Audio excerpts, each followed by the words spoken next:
Vi troede faktisk, der ikke rigtig var ret mange kvinder, der havde penge.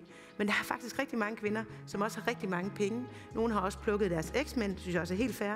Men det må man selv om, hvordan man har fået dem. Jeg vil være en god rollemodel for, at der også kan være andre iværksættere end 23-årige unge fyre, som arbejder hele tiden.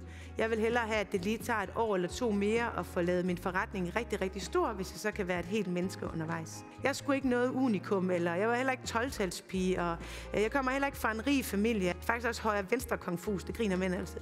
Men jeg er også højre-venstre konfus. Jeg er ikke noget specielt unikum, men jeg kunne. Så hvis jeg kan, så er der sgu også mange andre, der kan. Og vi gik ned gennem gaden, og det var faktisk sådan, at en af mine kollegaer, hun ringede og sagde, nu har politiet altså lige ringet, så de kommer og laver eskorte.